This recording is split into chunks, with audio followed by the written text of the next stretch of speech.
it's me Jocelyn. So today I'm going to be showing you some advanced transitions on alight motion. So let's just get started. Ignore the title right here because that's not what this one is, but it will be later in the video. So the first transition I'm going to show you is how to do a butterfly wipe. Now this has been highly requested, so I'm glad I get to teach you. Basically you're going to need this PNG right here of a butterfly. I'll put it on the screen. And the first thing you're going to want to do is decrease the size by a lot. You can make it, I'm going to make it like 350. I like it to be at an easy number to remember. Then you want to slide it all the way down to the bottom, depending on which corner you want it to come from. And then you want to trim it at the end, like this. And then on the first keyframe, add one at the beginning, one at the end. And then slide it up to here, almost to the corner, but not really at the corner.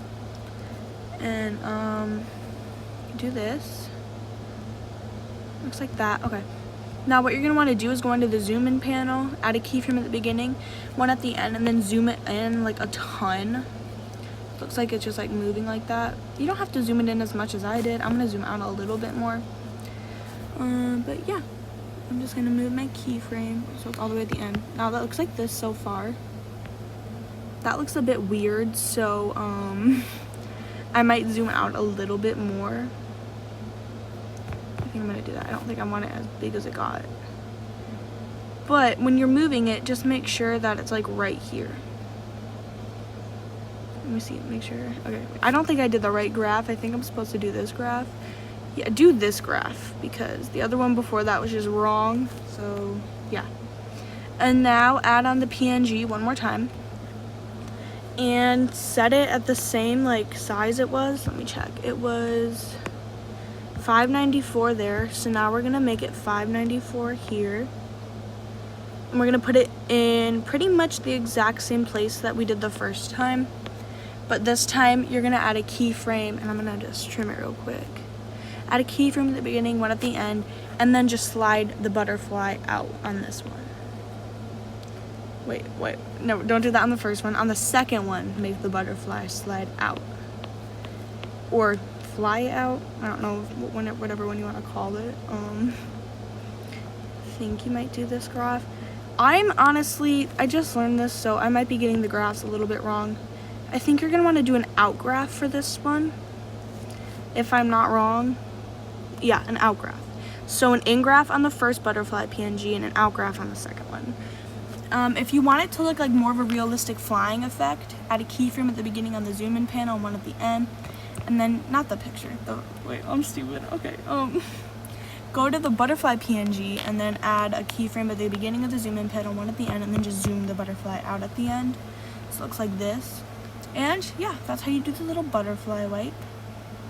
You can add on motion blur to make it smoother and whatever you want. Next transition has been around for a while, but I just keep getting messages about it and DMs about it because people want to know how to do it. So basically it's just a displacement map. So go on to both your photos and go ahead and duplicate them. I'm getting the iPad has not been backed up. Oh, whoops, we're gonna block that part out. Okay. Go onto your first photo that you duplicated, effects, and then find displacement map.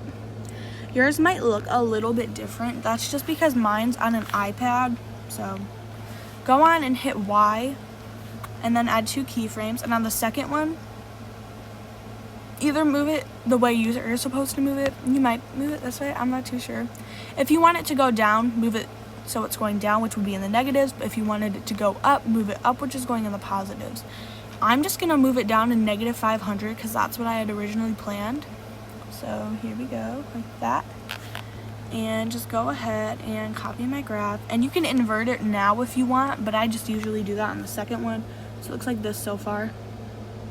Then go into your first duplicated photo. If that, I doesn't really word that right, but you know what I mean. And then just hit invert right off the bat. And then go on to Y, add 2 keyframes, one at the beginning, one at the end. And then just make it +500 this time. Okay, then do an out graph, and that is how you do the displacement map. I honestly need to start using this one a lot more because I really like it.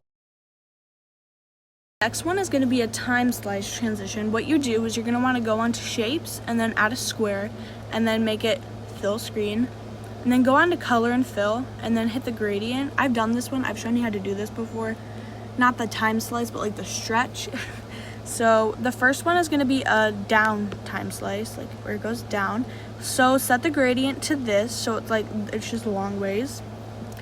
And then go to the middle and split it, just so you don't have to redo it again. And then go on to effects, add effect, and then find displacement, not displacement map. Go on to blur, find mosaic, and then zoom it in just a little bit so it doesn't look weird and off like that.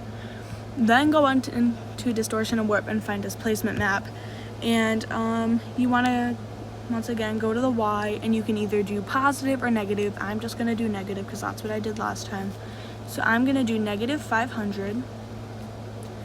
Then I'm going to do the in graph.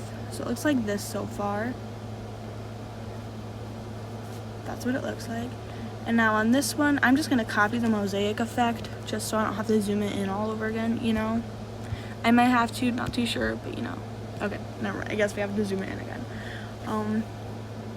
Distortion and warp, displacement map, invert, and then we're just going to do positive 500 this time, like I said.